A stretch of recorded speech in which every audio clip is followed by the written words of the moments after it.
आपकी इजाजत से।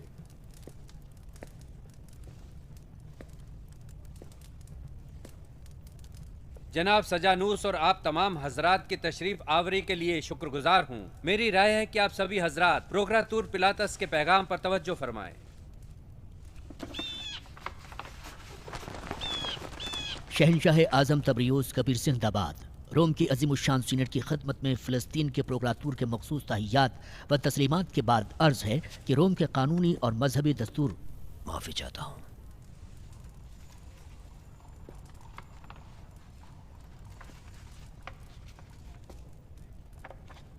शहंशाह आजम तिब्रियोस कबीर जिंदाबाद।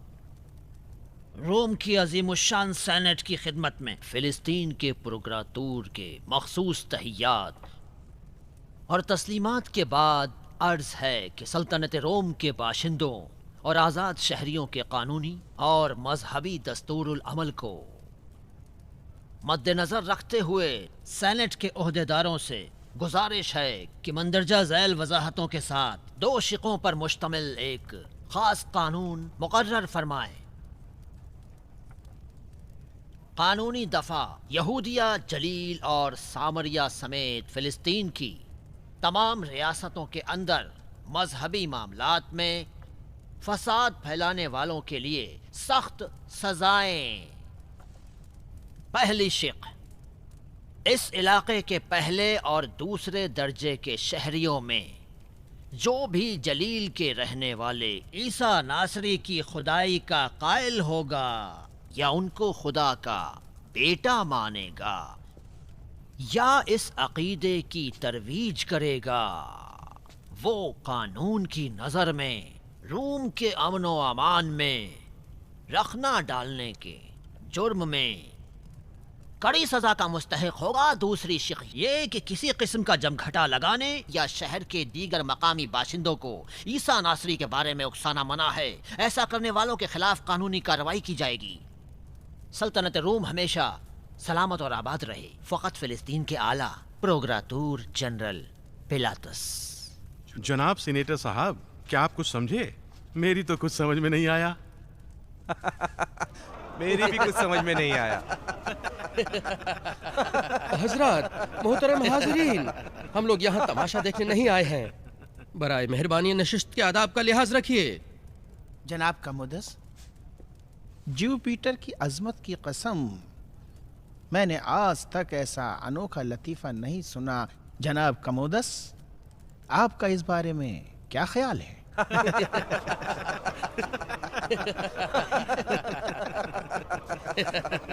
वह रोम का नुमाइंदा जनरल पिलातस है, लिहाजा यहूदिया में किसी भी तरह की शोरिश या बगावत किसी और ने नहीं बल्कि खुद उनके खिलाफ बगावत करने जैसा है। ये कैसा जनरल है?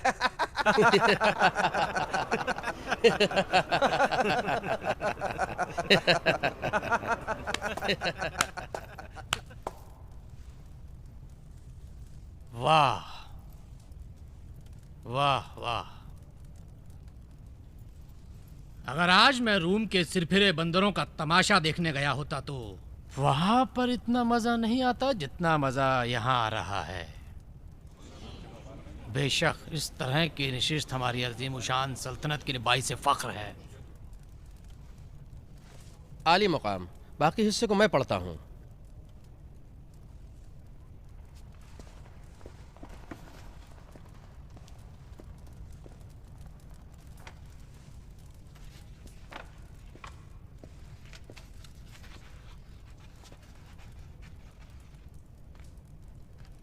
मोहतरम सेनेट की खिदमत में ये अर्ज़ करना चाहता हूँ कि तकरीबन 2 साल से फ़िलिस्तीन में एक शख्स ज़ाहिर हुआ है जो इस तहरीर के लिखे जाने तक मौजूद है।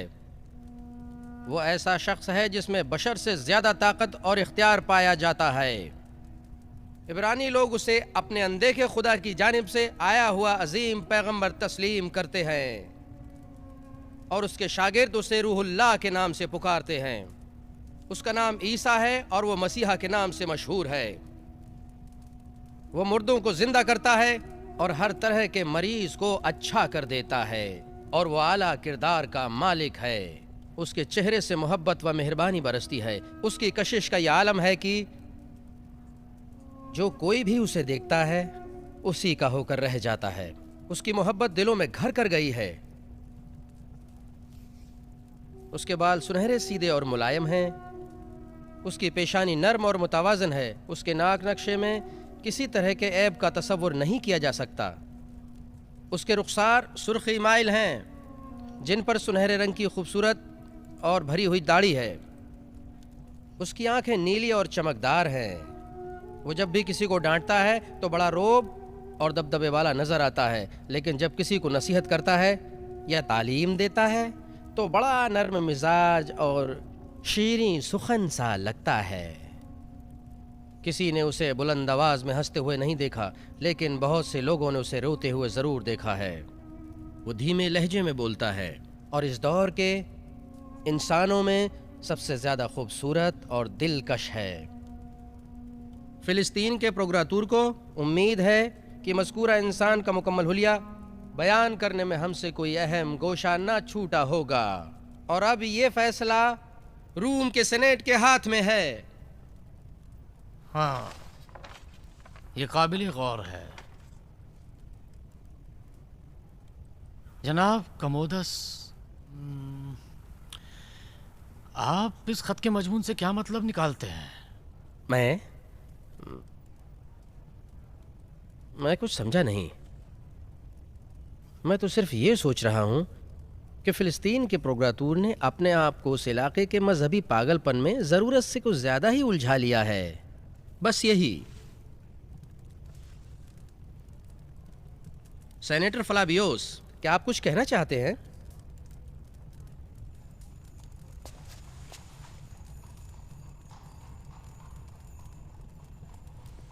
सदर मोहतरम,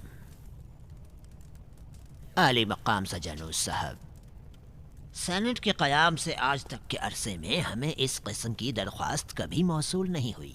अलबत्ता मुझे इस वाक़े की मजहबी हैसियत पर कोई एतराज़ नहीं, लेकिन मेरी नज़र में इस कानून और इसकी मुल्हिक दोनों शिकों की न समाज में कोई हैसियत है और न कानून में कोई गुंजाइश। मैं भी तायद करता हूँ। सेनेटर साहब, आपका बयान बजा है। ठीक है कि इस तरह का मौजू तारीख में कभी पेश नहीं हुआ है, और इसमें ये खुसूसियत है कि इसका मजमून इस सल्तनत के मौजूदा और राइज कवानीन से टकराता हुआ लगता है। लेकिन मैं काफ़ी हद तक रूम और उससे मुल्क रियासतों के बाशिंदों के हुकूक से मुताल्लिक मजहबी क़वानीन से आशना हूँ, जिसके एतबार से इसमें कोई इख्तिलाफ नज़र ही नहीं आता। इस तहरीर से प्रोक्रातूर का मकसद काफ़ी हद तक वाज़ेह भी है। ज़रूर किसी मुतासिब मजहबी जमात ने किसी गोशा नशीन काहिन या जाहिद की पैरवी में कोई फितना या बलवा खड़ा करना चाहा होगा, और ये शख्स ईसा नासरी इस बात पर राजी नहीं कि कोई उसे खुदा या खुदा का बेटा कहे।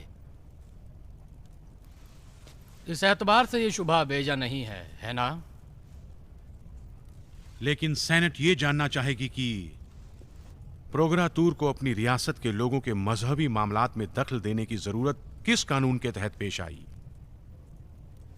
प्रोक्रातूर ने अपनी मुअय्यना जिम्मेदारी का लिहाज रखते हुए ही इस सिलसिले में अमल किया है। उसने सेनेट के सामने उस कानून की तजवीज़ पेश करके अपनी सरजमीन पर मजहबी जुनून के नतीजे में रूनुमा होने वाले फितना और फसाद की रोकथाम का मुतालिबा किया है। फ़िलिस्तीन तो इस वक्त रूम के ज़ेर नज़र रहने वाली रियासतों में सबसे ज़्यादा गैर महफूज जगह है।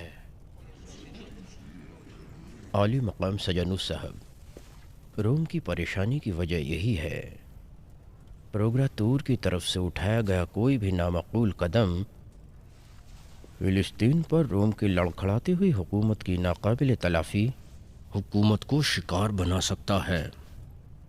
सेनेटर, परेशान होने की बात नहीं है।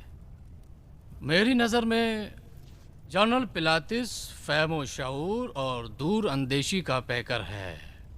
मिस्टर कुंदूस, आप क्या कहते हैं? क्या आप मेरी बात से मुत्तफिक हैं? शायद हाँ, शायद ऐसी बात है।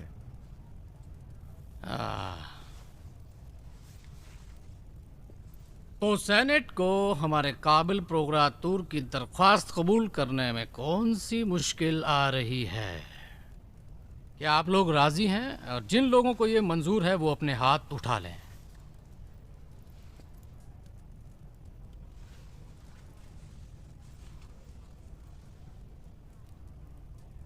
मंजूर हो गया।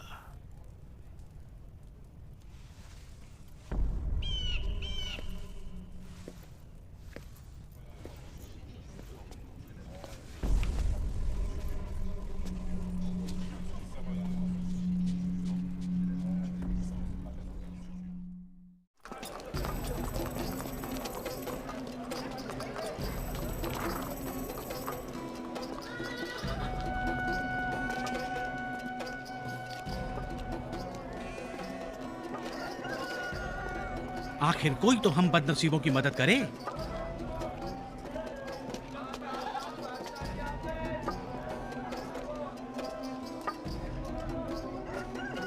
अरे भाई, रहम करो हम पर। अरे खुदा भी मुफ्त खोर भिखारियों पर रहम नहीं करता। हम भिखारी नहीं हैं, मुसीबत ज़दा हैं। हम किसान हैं। कफरनाहूम से यहाँ इसलिए आए हैं कि आप लोगों को बता सके कि कहत की तलवारें हमारे शहर वालों की गर्दनों पर लटकी हुई हैं। कुदरती आफत ने हमारी सारी खेती बाड़ी तबाह कर दी है। हम लोग बर्बाद हो गए हैं। शायद इब्रानियों के खुदा ने हमें भुला दिया है। कुफ्र ना कहो बेटा। हम क्या कर सकते हैं? हम तो शरीयत के खादिम हैं। हमारी जिम्मेदारी तो किताब मुकद्दस की तफसीर करना है। हमें देहातियों की काश्तकारी की मुश्किलात से क्या मतलब है? हाँ, शायद तुमसे कोई गुनाह हो गया हो जिसकी वजह से खुदा गजबनाक हो गया है। खुदा की पनाह। गुनाह, गजब, गजब। अरे ओ बेमुरव्वत फ्रेसी, रुक जाओ।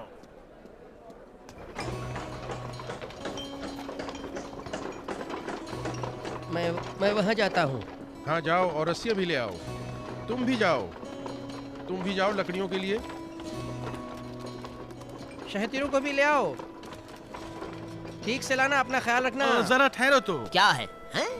कैसा गुनाह? हमारे बच्चे भूखे हैं। ये कैसी कहानत है कि जिसका ताल्लुक हमारे कारोबार से इस तरह से है कि जब हमारी ज़राअत से महसूल लेना होता है तो ये खुदा की रहमत हो जाती है, लेकिन जब हमारी ज़राअतें तबाह हो जाती हैं तो हमें खुदा के गजब के हवाले कर दिया जाता है। फरियाद रसी करने वाला कोई नहीं है। दोस्त, देखो, इस मुकद्दस इबादत गाह की कसम मैं तुम्हें सच्चाई बताता हूँ। जमीन और आसमान की कुदरती आफतों का मुकाबला करना हमारा काम नहीं है, हैं? अब तुम्हें खुदा की कसम मेरा गिरबान छोड़ दो, मुझे जाने दो।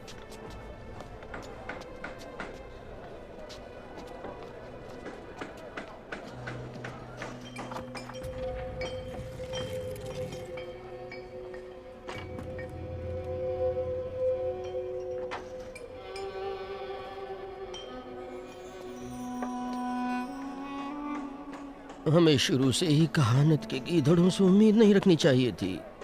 देखा, मैंने तो पहले ही कहा था कि हम अपना वक्त बर्बाद कर रहे हैं।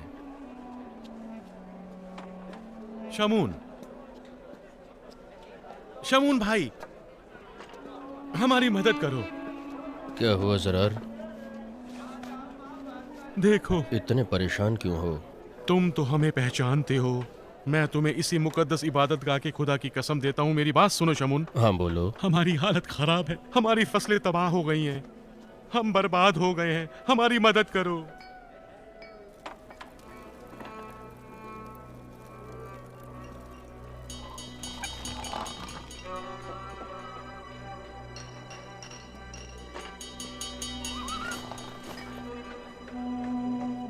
ज़रार, मैं भी तुम्हारी तरह इंसान हूँ। मैं भी कुछ नहीं कर सकता।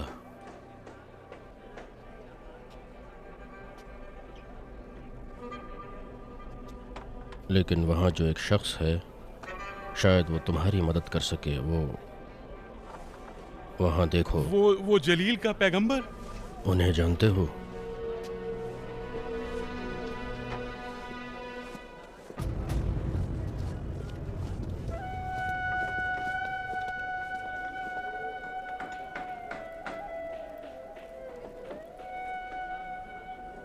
ए हजूर, कुदरती आफत ने हमें बर्बाद कर दिया है। हमारे अहलो अयाल के पास खाने को कुछ भी नहीं है। हमारे चौपायों के खाने को घास भी नहीं है। हम तबाह हो रहे हैं। मैं एक चीज जानना चाहता हूँ। क्या चीज उस्ताद? क्या ये वही शख्स है जिसका चर्चा है? काहिनों ने उसे परेशान कर रखा है। कहानत। खुदावंदे आलम बिला किसी वजह किसी इंसान से मुंह नहीं मोड़ता है। खुदा की नाराजगी का सबब इंसान के गुनाह है, और गुनाह जहालत के नतीजे में होते हैं। तुम्हारे संजाम की वजह तुम्हारे वही गुनाह हैं कि जिनका तुमने इर्तिकाब किया है। लेकिन कौन से गुनाह हैं? यही कि शैतान के बहकावे में आ गए और कह दिया कि मैं इंसान से ऊपर हूं। इन बच्चों का क्या गुनाह है? फसल काटने में कितना वक्त बाकी है? हुजूर 20 दिन। हाँ 20 दिन। 20 दिनों तक रोजा रखो। शायद खुदावंदे आलम तुम्हारे बच्चों पर रहम करे। अरे लोगो, सुना उस्ताद ने क्या कहा? वापस चले जाओ और सबको बताओ कि जलील के पैगंबर ईसा ने कहा है कि सब लोग 20 दिन तक रोज़ा रखें। अब तुम लोग कफरनाहून लौट जाओ। खुदा तेरी बना।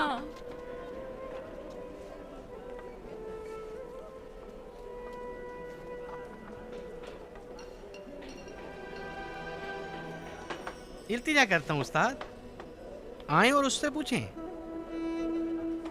पूछें? क्या पूछें?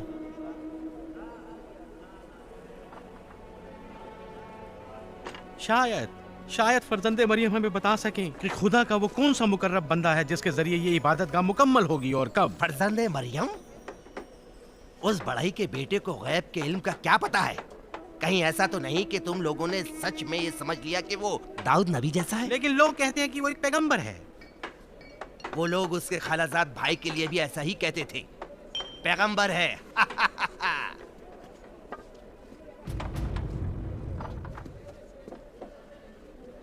अगर मैंने सही सुना हो तो तुम्हारी बातों से इस मुकद्दस इबादतगाह की तबाही समझ में आती है। ए जलील के पैगंबर के फर्जंद, हमें बताएं कि बनी इसराइल से कौन सी खता हुई है जिसकी वजह से खुदावंद आलम सुलेमान के मुकद्दस हैकल को बर्बाद करना चाहता है। सही कहा। अब इस इमारत में कोई ऐसा पत्थर ना लगेगा जो अपनी जगह बाकी रह जाए, बल्कि वो जरूर गिरेगा। लेकिन गुज़िश्ता अंबिया ने हमें बशारत दी थी कि इस इबादतगाह की ज़मीन आखिरी ज़माने में आने वाले मसीहा के मुबारक कदमों से मुतवर्रक होगी। मैंने सही कहा ना? हाँ, लेकिन इससे पहले मूसा की मुक़द्दस शरीयत के मुखालिफ इस अजीम इमारत को तबाह कर देंगे। मुझसे पहले भी तौरात ने इस इबादतगाह पर रूनुमा होने वाले हादसात की खबर दी है। और उसके बाद फिर क्या होगा? इसके बाद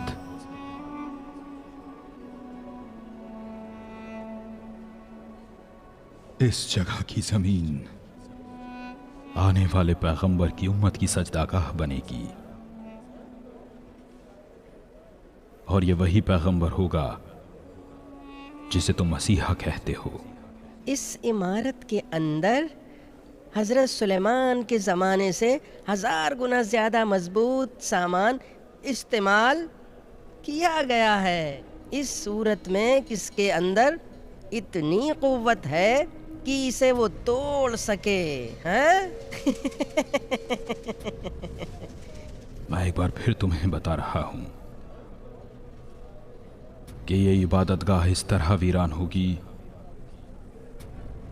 कि फिर बनी इस्राइल में से किसी फर्द का हाथ उसकी तामीर में न लगेगा।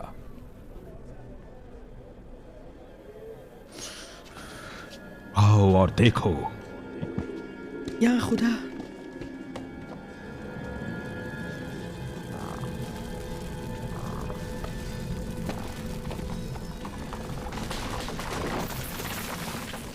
या खुदा,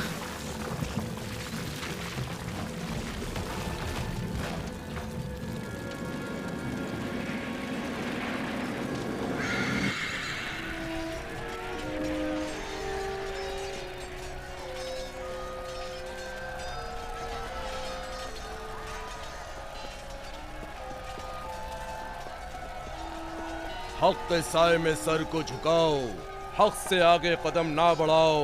अगर भुला दोगे सिराते करीम, घेलेगा तुम्हें फिर अजाब अजीम। ये खुद महवरी खुद परस्ती है क्यों, बताओ ये बिछड़ा परस्ती है क्यों। ये कोहे गिरा फिर दहल जाएगा, इबादत कदा भी तो जल जाएगा। जुल्म तुमको खिला के तबाही के खेल, गुनाह तुमको देंगे कुएं में धकेल। बाग जो थे तुम्हारे हुए बेसमर, कौम भी अब तुम्हारी हुई दर बदर। नहीं, पाँव से सर तलक घर के नुकसान हो, सोचो इंसान हो या कि हैवान हो। सबक है तुम्हारा सदा से अलग, ये दी है तुम्हारा खुदा से अलग। पेट पूजा की तरवीज में क्या धरा, तुम्हारा मुकद्दर तबाही बना।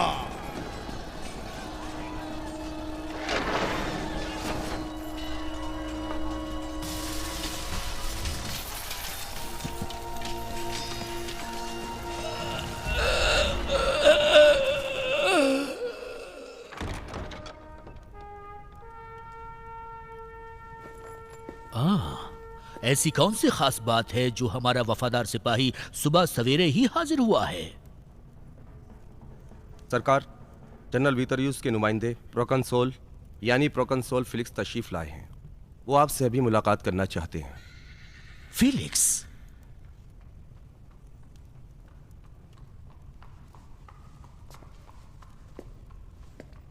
फिलिक्स?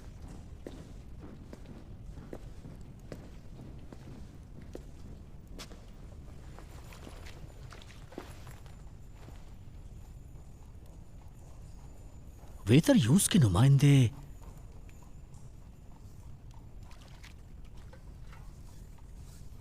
तुम्हें पता है कि वो यहां पर किस सिलसिले में आए हैं?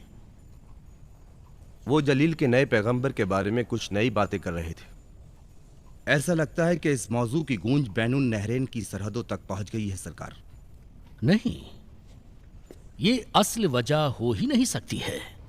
मैं वितरियुस को उसके बाप से भी ज्यादा अच्छी तरह पहचानता हूं। जर्मनों के साथ रोमियो की आखिरी जंगों के अंदर मैं और वो एक ही यूनिट में काम कर रहे थे, इसी वजह से पहचानता हूं। आओ तुम्हें मैं साफ बताऊं, वो चीज जिसने फिलिक्स जैसे आदमी को परेशान कर दिया है वो दौलत की भारी मिकदार है जो यरूशलेम की इबादत गाह से हर साल उसके आका वितरियुस के हाथ लगती है। बस यही बात है। मुझे नहीं मालूम कि तुम किस हद तक वितरियुस को पहचानते हो। कुछ खास तो नहीं, बस इतना जानता हूं कि कुछ सालों से जनरल वितरियुस सल्तनत की एशियाई रियासतों में मेनाता की कमांड संभाले हुए हैं और अंताकिया और आशूर की कई बगावतों को कुचलने में कामयाब हो चुके हैं। और हुजूर गुस्ताखी माफ हो, वो हर जगह मुस्तकिल मिजाज मशहूर हैं। मुस्तकिल मिजाज? मुस्तकिल मिजाज? मुस्तकिल मिजाज विजाज कुछ नहीं होता, बस अय्याश डाकू का लकब उसको दिया जाना चाहिए, समझे? आदरियान उसे दौलत जमा करने की फिक्र भी लगी रहती है और अपनी जाहिरी हैसियत को बचाने का डर भी। वो हमेशा किसी बहाने की तलाश में रहता है। इस वक्त ईसा नासरी से बेहतर बहाना क्या हो सकता है? मुझे लगता है कि प्रोकंसोल फिलिक्स उसी आदमी के सिलसिले में फौरी कार्रवाई के इरादे से यहाँ पर आए हुए हैं। फौरी कार्रवाई? वो बेवकूफ! इन लोगों की मिजाज और तबीयत को नहीं जानता, बस यही फौरी कार्रवाई। अपने एतबार से वो जो भी काम करना चाहता है और जैसा करना चाहता है उसे करने दीजिए। बहुत खूब, मैं तुम्हारी बात से मुत्तफिक हूं। उसे ईसा से मुकाबले पर जाने दो, शायद उसकी अक्ल ठिकाने आ जाए। अच्छा, अब उसे आने को कहो। मिनाता की 12वीं यूनिट के जनरल वेतर यूज के नुमाइंदे प्रोकंसोल फिलिक्स। अजीजुल कद्र जनाब प्रोकंसोल फिलिक्स, हम आपका खैर मकदम करते हैं। इस मनहूस सरजमीन की बिगड़ती हालत में जनाब बेतरयूस के नुमाइंदे की मेजबानी हमारे लिए रूम के अंदर गर्मियों की छुट्टियां गुजारने से कम मजेदार नहीं है जनाब। जनरल, मैं यहाँ छुट्टियां गुजारने नहीं आया हूँ, लेकिन इसके बावजूद आपके इस पुरतपाक इस्तकबाल का शुक्रिया। दरअसल हकीकत यह है कि हमें परेशान करने वाली कुछ खबरों की ही वजह से जनरल वेतरयूस ने हमें यहाँ पर भेजा है। परेशान करने वाली खबरें? जनाब प्रोकंसोल साहब, मुझे तो नहीं लगता कि दमिश्क से लेकर यहां तक कोई पुरअमन सरजमीन होगी। ये तो ऐसे ही पुरसुकून है जैसे कि कब्रिस्तान। नहीं, हमारी खबरों के मुताबिक ऐसा नहीं है। यहाँ की तमाम चीजें किसी बगावत की खबर दे रही हैं हमें। यहाँ रोम के खिलाफ यहूदियों की मुस्लिहाना बगावत बहुत जल्द होगी। बगावत रोम के खिलाफ, और वो भी यहां? नहीं जनाब प्रोकंसोल, नहीं, आपको गलत फहमी हुई है। मैं प्रोग्रातूर के मनसब पर कैसर तैबरयूस के नुमाइंदे की हैसियत से आपको ये यकीन दिलाता हूं कि यहां कुछ सिरफिरों के अलावा बाकी सब के अंदर सल्तनत की इताअत का पूरा जज्बा मिलेगा, पूरा जज्बा। नहीं नहीं, ऐसा सिर्फ देखने में लगता है। हर जगह मशहूर है कि ईसा नासरी खुद को इस्राइल का बादशाह बताता है।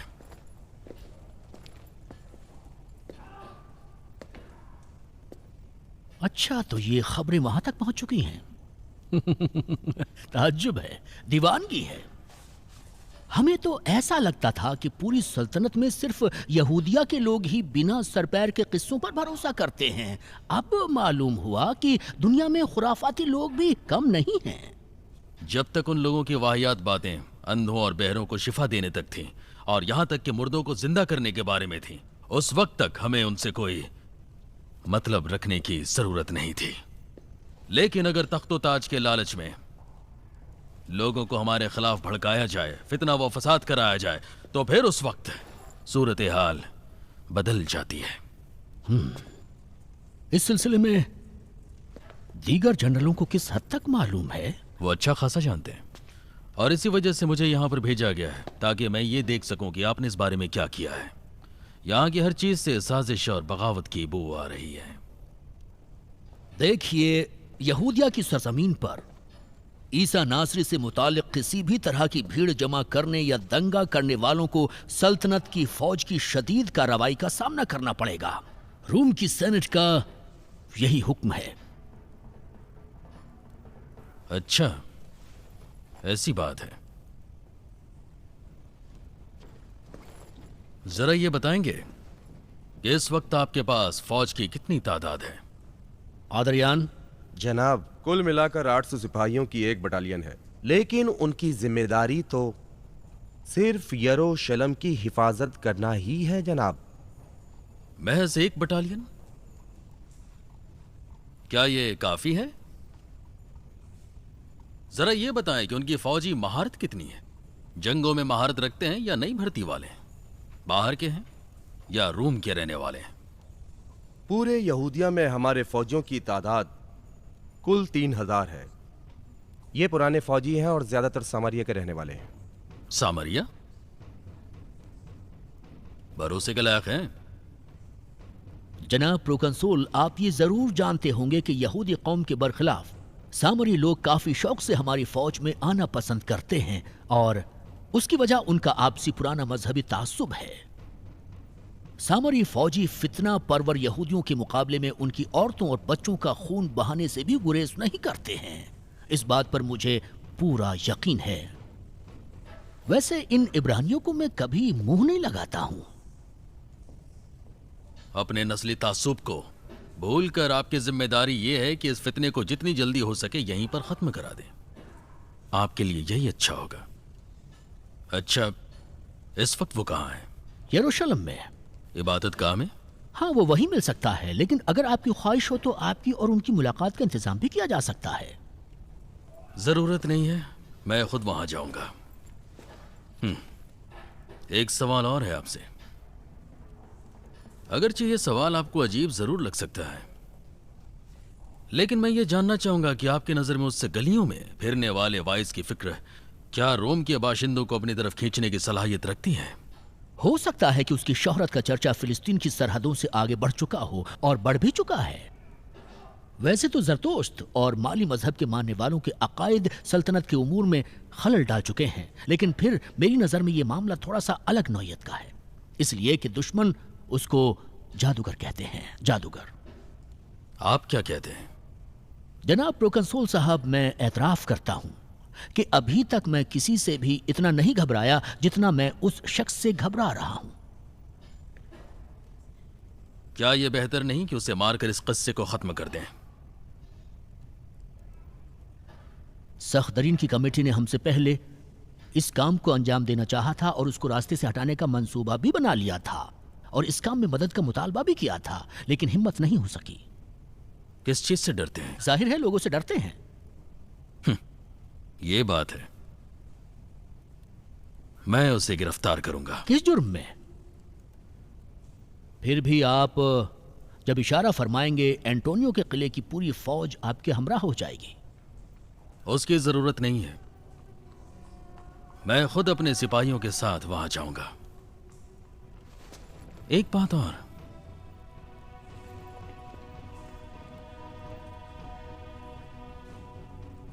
यरूशलेम उतना भी थकाने वाला शहर नहीं है जो मैं सोच रहा था।